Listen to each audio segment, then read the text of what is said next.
ఆంధ్రప్రదేశ్ దేశానికి ఆదర్శంగా నిలవాలని మంత్రి నారా లోకేష్ తెలిపారు. తన చిన్ననాటి పాఠశాల రోజులు ఇప్పుడు గుర్తొస్తున్నాయని అన్నారు.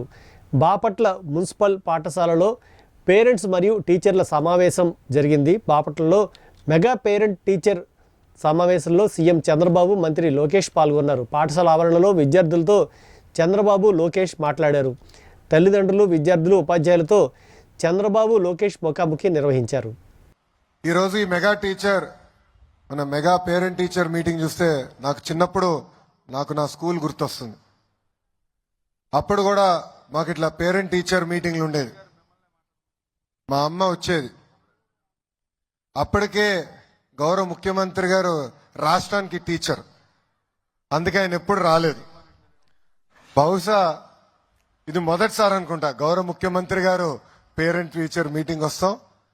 మీ ప్రోత్సాహంతో సార్ ఈరోజు ఆంధ్ర రాష్ట్రంలో మొత్తంలో చూస్తే సంక్రాంతి పండుగ ముందు వచ్చిన వాతావరణం ఈరోజు ఉంది.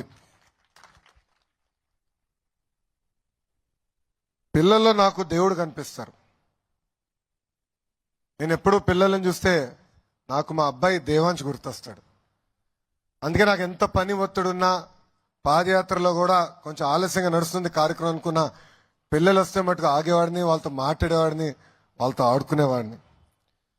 పిల్లల భవిష్యత్తు బంగారంలాగా తయారు చేసే అవకాశం నాకు ఇచ్చిన గౌరవ ముఖ్యమంత్రి గారికి ఈ సభాముఖంగా నా హృదయపూర్వక ధన్యవాదాలు తెలుపుకుంటున్నాను. అమ్మ నాన్న జన్మిస్తే విద్యా విలువలు ఉపాధ్యాయులు నేర్పిస్తారు. లీడర్ అయినా, ఆఫీసర్ అయినా, రాజకీయ నాయకుడైనా, లాయర్ అయినా అందరూ ఉపాధ్యాయుల దగ్గరనే చదువుకున్నవారు. Education as a tool for social change అని మహాత్మా గాంధీ గారు చెప్పారు. అది బలంగా నమ్మే వ్యక్తి గౌరవ ముఖ్యమంత్రి చంద్రబాబు నాయుడు గారు. చంద్రబాబు నాయుడు గారు